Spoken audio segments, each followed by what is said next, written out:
Encontro com a paz e a saúde, capítulo 7, parte A. A conquista da felicidade. O ser humano está fadado à felicidade que lhe constitui um grande desafio. Para lográ-la, deve investir todos os valores que se lhe encontrem ao alcance. Felicidade, porém, não é algo diferente de infelicidade. Ninguém deve considerar a felicidade como um estado de plenitude, de ausência de ação, mediante a qual o nada fazer geraria contentamento ou despreocupação. Essa inércia, se viesse a ocorrer, levaria o indivíduo ao estado amorfo de tédio dourado, em que a ociosidade conspiraria contra a harmonia emocional. É impossível uma existência feliz distante do trabalho, da solidariedade e das ações de engrandecimento moral do self, bem como dos indivíduos com os quais se é colocado para conviver. Quando o conforto excessivo é facultado e os objetivos de trabalho parecem conseguidos, não mais existindo, pelo menos aparentemente, novas realizações a serem conquistadas, ocorre uma perda de interesse pela existência, conspirando contra a saúde emocional e física, sempre culminando com a morte prematura. A ingenuidade psicológica estabeleceu que a felicidade existe onde se encontram o prazer e a comodidade, a fortuna e o repouso, com violenta agressão à vida que se desenvolve em ações incessantes, formadoras de abençoados recursos para a sustentação do corpo e o equilíbrio da mente.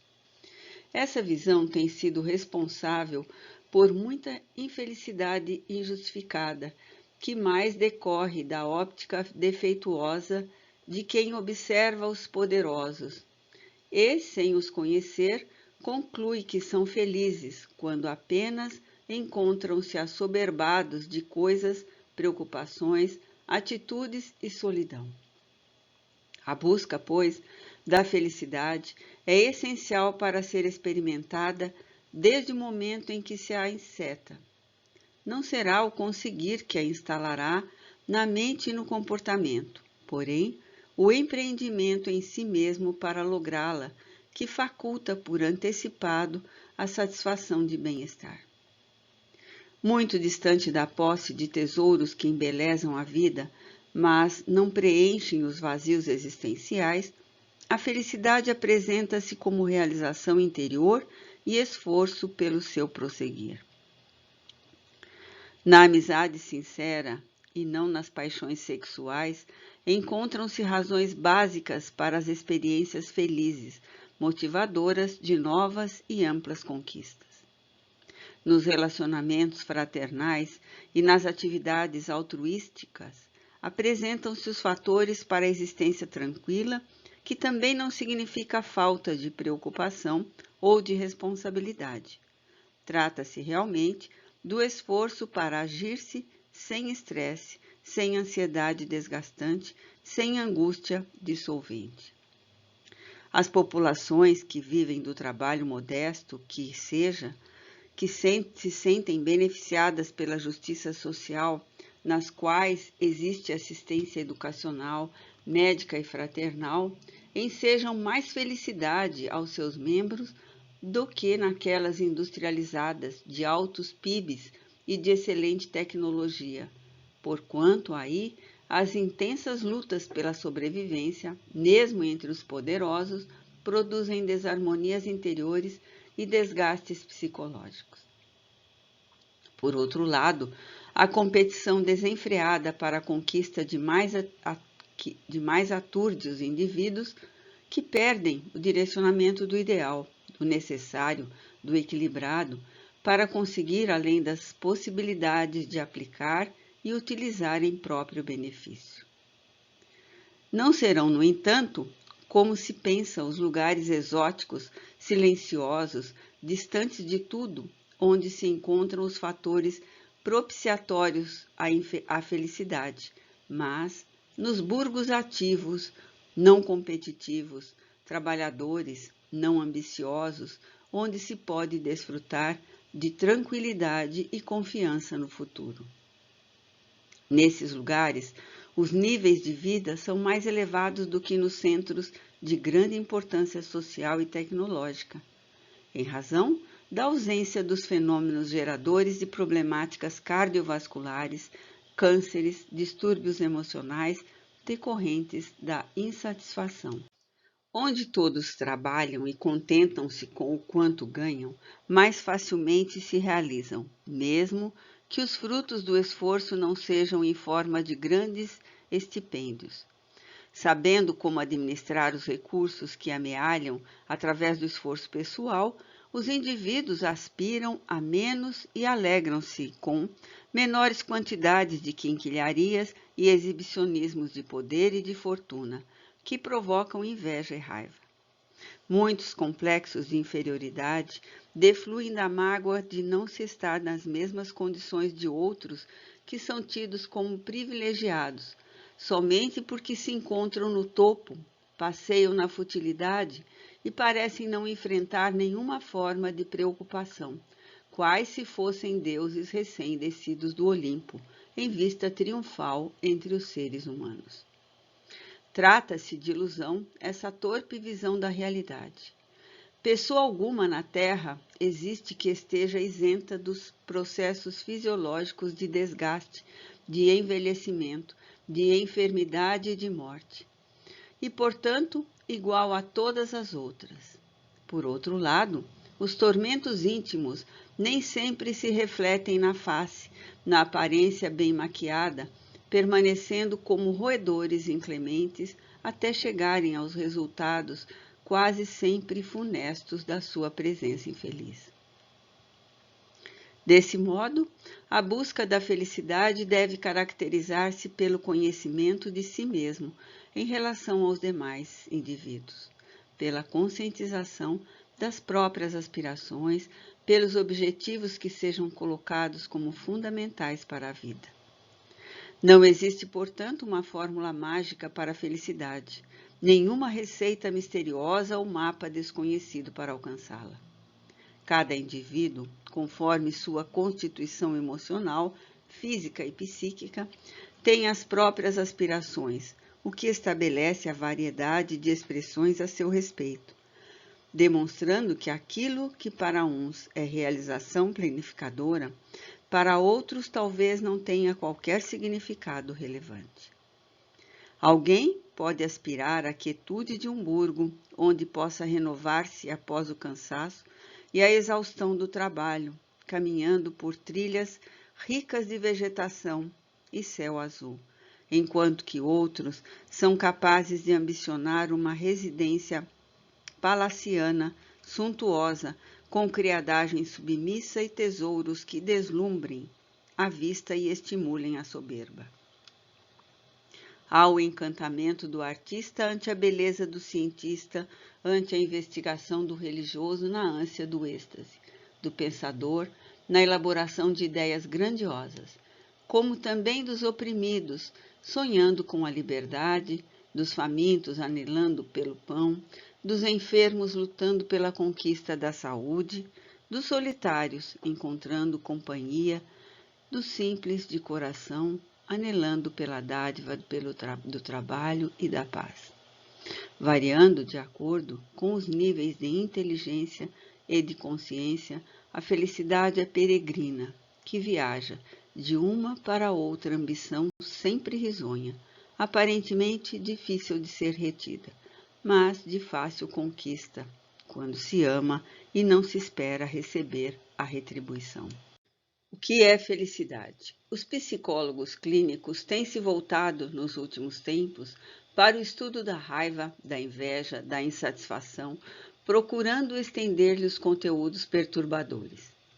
Por outro lado, os neurocientistas vêm se preocupando cada vez mais em detectar no cérebro os hormônios desencadeadores da alegria, da felicidade, assim como da mágoa e da depressão.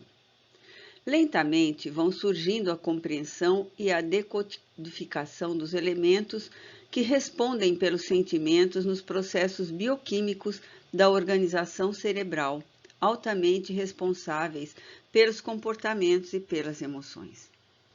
Façamos uma distinção entre sentimentos, que são as vivências do que é percebido pela emoção de maneira consciente, enquanto que a emoção é o efeito espontâneo do organismo a qualquer ocorrência, produzindo descargas de adrenalina pela corrente circulatória, que se encarrega de pôr brilho nos olhos, colorir a face e sorrir. A emoção produz o sentimento que passa a ser o júbilo ou o constrangimento, a expectativa ou a frustração. Desse modo, as emoções funcionam automaticamente, sem consciência direta da ocorrência, enquanto que os sentimentos são percepções conscientes das ocorrências. Para que se apresente a felicidade, assim como outros sentimentos, torna-se necessário que o cérebro seja convidado a traduzir os sinais que recebe do corpo, logo o transformando. Em decorrência, a mente não está localizada apenas no cérebro, mas se expande por todo o organismo. Nada obstante, por mais se procure encontrar respostas próprias para as emoções e os sentimentos na organização fisiológica, enquanto não se remonte ao espírito como ser independente da matéria, sempre se apresentarão interrogações complexas em torno da personalidade e da estrutura psíquica, emocional e física do ser humano. Indubitavelmente, os mecanismos neurobiológicos manifestam-se conforme os impulsos que procedem da mente do ser reencarnado, comandante consciente ou não da maquinaria física pela qual o espírito se comunica e se movimenta no proscênio terrestre. A felicidade, desse modo, é o sentimento agradável que resulta das emoções saudáveis, aquelas que acalmam e enriquecem de júbilo, eliminando as sensações perturbadoras.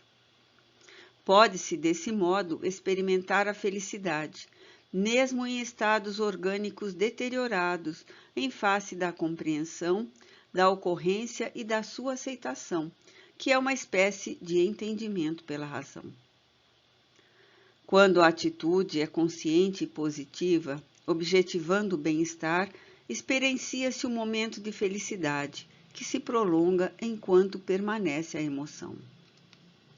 Muitas vezes, o indivíduo desestruturado considera-se infeliz porque os sentimentos estão confusos, resultado de raivas, de constrangimentos, de insucessos. Nada obstante, não se trata de infelicidade, mas de situação na qual se apresentam processos negativos e perturbadores que podem ser revertidos. Logo, haja calma e compreensão do incidente desagradável que deu lugar ao aborrecimento, assim como ao êxito. Essas expressões transitórias dos sentimentos, que se apresentam ambivalentes, podem ser modificadas através de atitudes positivas e confiantes nos potenciais íntimos, portadores de resistências morais e de significados dignificantes. As emoções negativas estimulam mais o hemisfério direito do cérebro, que se apresenta ativo, enquanto que as positivas encontram-se no lóbulo frontal esquerdo, produzindo os correspondentes sentimentos de infelicidade e de felicidade, respectivamente. Graças a esse mecanismo, são arquivadas as nossas preferências e satisfações, alegrias, afeições, tanto quanto os nossos desgostos e ansiedades, mal-estares e animosidades, que se transformam em sentimento de uma ou de outra ordem. Tudo quanto é agradável e prazenteiro é arquivado no lado esquerdo do cérebro, enquanto as questões perturbadoras e afligentes repousam no lado direito. Os indivíduos que exercem grande controle sobre as emoções e as ocorrências do cotidiano desenvolvem mais o hemisfério direito, tornando-se introspectivos, inseguros, insatisfeitos, pessimistas, enquanto que aqueles que estimulam o lado esquerdo fazem-se portadores de melhor humor, de alegria e de confiança em si mesmos, assim como em relação ao seu próximo com o qual convivem ou se relacionam. Os primeiros exudam felicidade em face da preservação dos sentimentos negativos, enquanto que os segundos proporcionam mais agradável convivência, inspiram alegria e correspondem facilmente aos convites do bem-estar. Isto ocorre porque os extrovertidos produzem quantidade maior de linfócitos, que os imunizam contra bactérias e vírus ou os destroem quando existem. Por esta razão, considera-se o riso saudável como de natureza terapêutica em face da presença de imunoglobulinas, que na saliva têm objetivos de contribuir para a digestão, mas também para a defesa do organismo em relação a alguns agentes enfermiços. O cultivo da felicidade contribui para a longevidade humana, a saúde e as realizações nobilitantes. A felicidade, desse modo, pode ser adquirida e preservada, não se aguardando que se transforme em uma parasitose, mas em um significativo sentimento de gratidão à vida. Pode-se aprender a ser feliz como se consegue adquirir experiência e conhecimento em torno de outras atividades humanas. O atavismo pieguista, no entanto, a falsa necessidade de inspirar compaixão em vez de amor, o predomínio do ego sobre o self, estabelece parâmetros para situar a felicidade dentro de limites individualistas e falsos, nos quais se expressam sentimentos desordenados e instáveis que agradam àquele que assim procede, desde que submetendo os demais ao seu talante. Não se trata essa postura como de felicidade, mas de inarmonia pessoal. A felicidade sempre gera sol de alegria onde se instala, mantendo juventude e ampliando as possibilidades de autorrealização, com ênfase no progresso moral e espiritual do ser humano. Deve-se, pois, aprender a ser feliz, selecionando os sentimentos altruístas e positivos daqueles morbosos, pessimistas e negativos. Trata-se de uma realização interior que independem de outrem. Quase sempre se pensa que determinadas companhias e afetos propiciam felicidade, passando-se a depender de outrem. Quando isso ocorre, porque o outro também aguarda encontrar essa guarida para a sua insegurança, unem-se ou aproximam-se dois infelizes, buscando sustentação, um na limitada capacidade do outro. O que ocorre quando se está com alguém é prazer, manifestando-se sentimentos de bem-estar e de fraternidade, não devendo, porém, tornar-se razão para que no fato se estabeleça a felicidade, porque ao interromper-se o vínculo ou modificar-se a situação, isso não deve ser tido como infelicidade. É muito comum, quando desencarna alguém que é querido ou cuja convivência é frutuosa, interrogar-se: e agora, que será de mim? Sem que se pense no outro, naquele em que foi depositado o sentimento de felicidade, será a afeição tem por finalidade? Será que a afeição tem por finalidade o bem-estar pessoal, em vez da satisfação do relacionamento entre ambos? Felicidade, portanto, independe de outras pessoas, sendo construção própria e intransferível. A felicidade constitui-se da sabedoria de poder se administrar as ocorrências do cotidiano, retirando das situações mais difíceis a cota edificante e produtora de harmonia, considerando-as como propostas educativas e aprendizado oportuno para os futuros embates. Ser feliz é a meta da existência e lográ-la é o desafio psicológico, aguardando amadurecimento do ser humano.